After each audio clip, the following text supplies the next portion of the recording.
Hi friends, welcome to నిపు Nagaraj, the voice of truth. మీరు ఈ channel ఇంకా సబ్స్క్రైబ్ చేసుకోకుంటే వెంటనే సబ్స్క్రైబ్ చేయండి ఫర్ ఇన్స్టెంట్ అప్డేట్స్. ఇక ఈరోజు మా టాపిక్, జగనన్న సొంత ట్విట్టర్ యాప్ వచ్చిందోచ్ అని అంటున్నారు మన ట్రేడ్ పండితులు. మనకు తెలుసు కదా, జగనన్నయ్య ఎప్పుడు ఏం చేస్తాడో ఎవరికీ తెలియదు అని.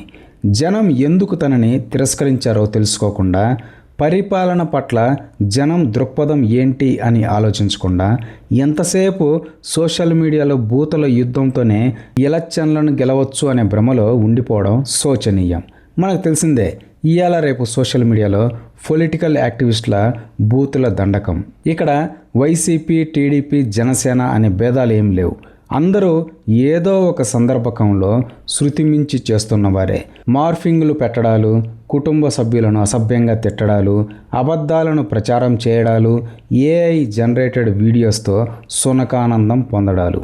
అందుకే ట్విట్టర్ లాంటి మాధ్యమాల్లో రెగ్యులేటరీ యాక్ట్ ఉంటుంది కాబట్టి ఎప్పటికప్పుడు వచ్చే కంప్లైంట్స్ బట్టి వాళ్ళు నియంత్రించడానికి గలీజ్ పోస్టులను తొలగిస్తూ ఉంటారు. ఇది మంచి పరిణామమే. సోషల్ మీడియాని హార్పిక్తో బాత్రూమ్ కడిగినట్టు రెగ్యులర్గా కడక్కపోతే అక్కడ ఎవరు అడుగు కూడా పెట్టలేరనేది వాస్తవ నిజం. కానీ ఇలాంటి ప్రక్రియ జగనన్నయ్యకి నచ్చినట్టు లేదు.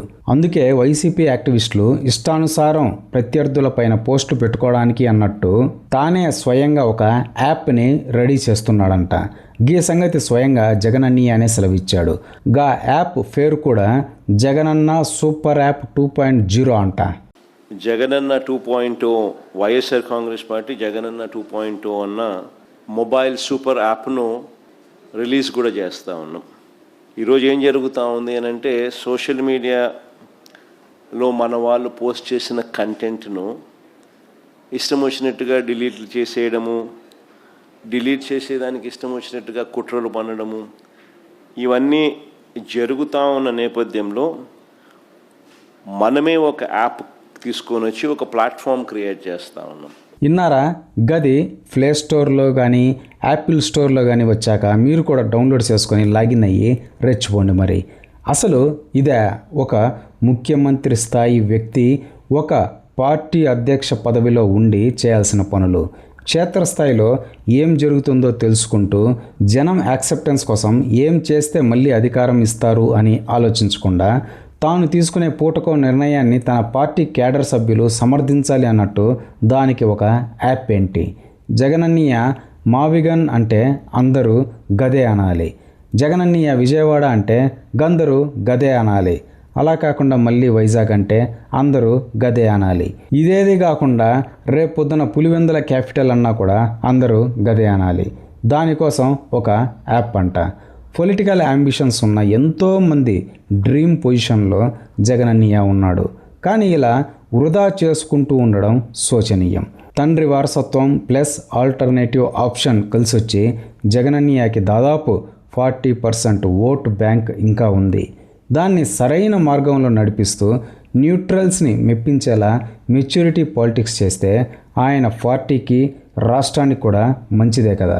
అలా కాకుండా 20+ నిబ్బా యూత్ని తన పాలిటిక్స్ కోసం వాడుకోవడానికి యాప్లు గట్రా ఎందుకట అనేది ట్రేడ్ పండితుల సూటి ప్రశ్న.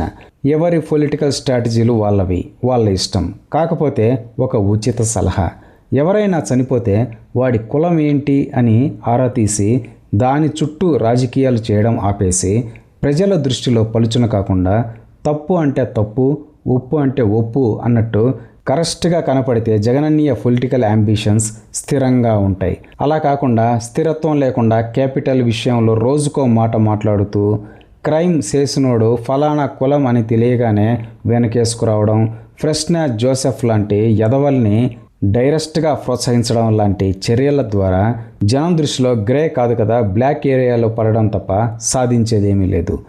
దేవుడు ఒక సువర్ణ అవకాశాన్ని ఇచ్చాడు. దాన్ని సక్రమంగా యూజ్ చేసుకొని లీడర్ అంటే జగన్, లీడర్షిప్ అంటే ఇది అని ముందు తరాలు చెప్పుకునేలా యూటిలైజ్ చేసుకోవాలి. అలా కాకుండా దేశదిమ్మరుల రోజుకో ఊరు పూటకో మాట అంటే అప్పటికి కాలక్షేపం అవుతుందేమో, కానీ చరిత్రలో లీడర్ ఎలా ఉండకూడదు అనే దానికి ఉదాహరణగా అయితే మిగిలిపోవడం ఖాయం. అందుకోసమేనా ఇంత ప్రయాస అంటూ జగనన్న శ్రేయోభిలాషులుగా హితవు పలుకుతున్నారు ట్రేడ్ పండితులు. తర్వాత అన్నయ్య ఇష్టం, దాన్నెవరూ ఆపలేరు కదా. ఇదే ఫ్రెండ్స్ ఈరోజు టాపిక్. ఇలాంటి లేటెస్ట్ అండ్ ఇంట్రెస్టింగ్ టాపిక్స్ కోసం please subscribe to Nipun Nagaraj, the voice of truth, and please like, share and comment this video with your valuable opinions. See you again.